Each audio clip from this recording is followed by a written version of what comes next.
at least, 20 million kayong pumunta doon sa ICC. Madami-dami yan. No? Andali, kwenta muna tayo. Magkano ba gasto? So, siguro pagkuha ng Schengen visa, nasa magkano? Kailangan nyong ipakita o kailangan nyong mag-send ng bank account, bank statement nyo doon. Naku po. DDS. Ay, sasabihin kailangan mag-send ng bank statement para makapunta doon sa Hague, para mapauwi natin si dating Pangulong Duterte. Bank statement. Kayo na lang. Okay na kami dito. No? Pamasahe. Siguro naglalaro, balikan. Let's say, 100,000 kada isang tao. Yung titirhan nyo doon. Nasa ganun lang. Titirhan nyo doon, iba pang wag nang bring him home. Okay na. Di ba?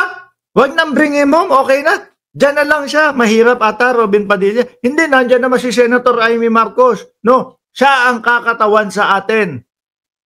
Kakatawan?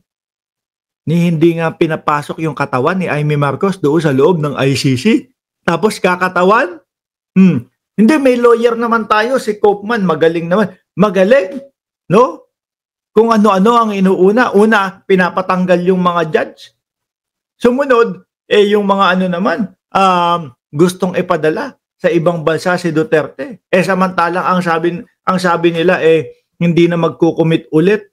Hindi na magkukumit ng panibagong crime o hindi na itutuloy yung mga krimen. Paano pakakawalan lalo yan? Ito palinaw ng palinaw base sa statement ninyo. No? Na may pag-amin. Paano lalo namin? Bakit ilalayo pa namin yan? Nandito na. Dito na lang yan. No? Palapit kami ng palapit. Doon sa sa katotohanan na gusto naming makuha. No. Kaya sabi ni Luis, wag nang bring him home. Magastos pala. Bring him home. Ulit, Robin. Mission. Go! Kung dumating yun, meron tayong isang misyon. Okay. Ano yung misyon na yun? Ano? Bring him home! Hindi tayo Si ate, parang ano kaya gagawin natin? Paano kaya natin gagawin yung bring him home na yun? Paano kaya natin gagawin yung bring him home na yun? Magkakaroon ng pagkakaisa hanggat nakakulong si Digong! Alam niyo, hindi, okay kami. Tingnan nyo. Ang pula at ang pink, nagkakaisa ngayon. Dati magkaaway. Hindi naman magkaaway. Dati magkabardagulan ang pula at pink. Di ba? Asaran tayo. Shout out doon sa mga kakamping dyan. Di ba? Dati asaran tayo. Di ba? Bardagulan tayo. Ngayon, okay, maayos. Simula lalo nung nakulong si Digong. Sila lang yung watak-watak Tingnan nyo nga, bakla versus bakla. Ay, bakla versus bakla. Sorry. Sorry, mali. Yung sa The Hague, di ba si Roque versus yung isang DDS versus DDS, nag-aaway-away. Mga vlogger ninyo, nag-aaway-away. Meron daw mga nagkulimbat nung pera nung EDSA, etc. At kung ano-ano pa. Sila lang yung magulo. Dito sa atin, pink at pula. Nagkakaisa. Doon sa kanila, bakla versus bakla, away.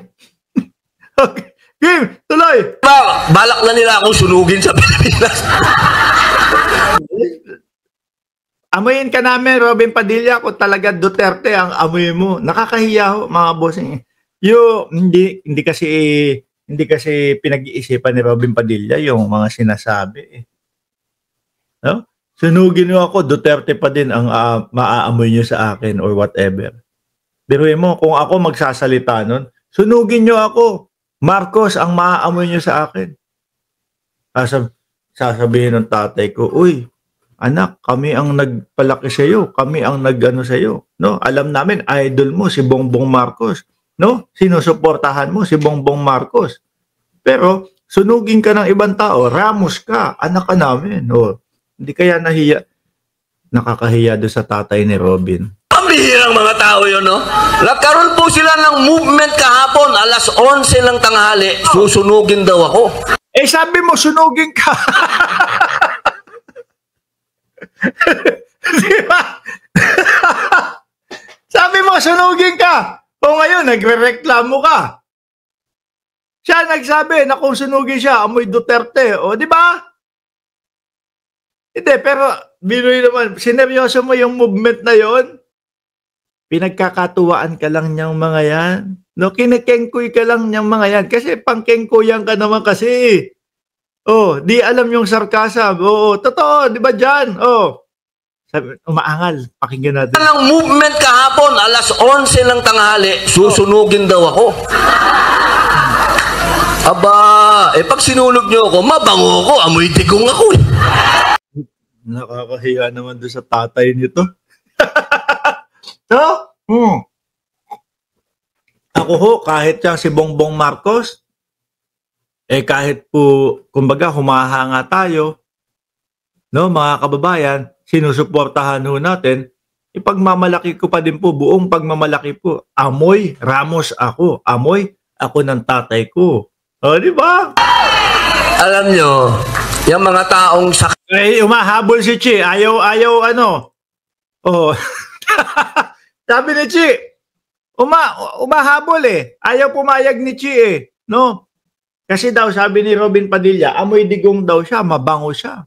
Sabi ni Chi, amoy bulok nga yun Amoy bulok.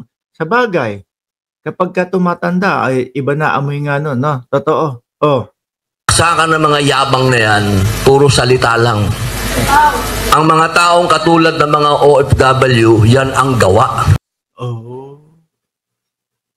Naalala ko si Baste Duterte, bigla tuloy pumasok sa isip ko.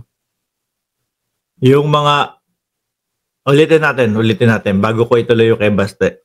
11 ng tanghali, susunugin daw ako. Oh.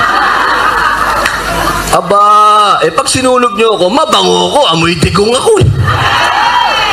Alam nyo, yung Akala ko sasabihin, amoy lupa na si Digong Oh. mga taong saksakan ng mga yabang na yan, puro salita lang. Oy, Baste! Puro salita ka lang daw. Naalala nyo si Baste? Sasampalin daw si General Torre. Anak ng tinapa hanggang ngayon. Wala pa ding nasasampal na General Torre si Baste. Saksakan ka daw ng yabang, Baste, sabi ni Robin Padilla. Ang mga taong katulad ng mga OFW, yan ang gawa. Oh, okay. No, hindi lahat ng OFW gusto kayo, Robin. Ikaw naman. Alisin ka na nga namin, no? Biruin mo pinatulan yung sunog movement. O eto mga bossing,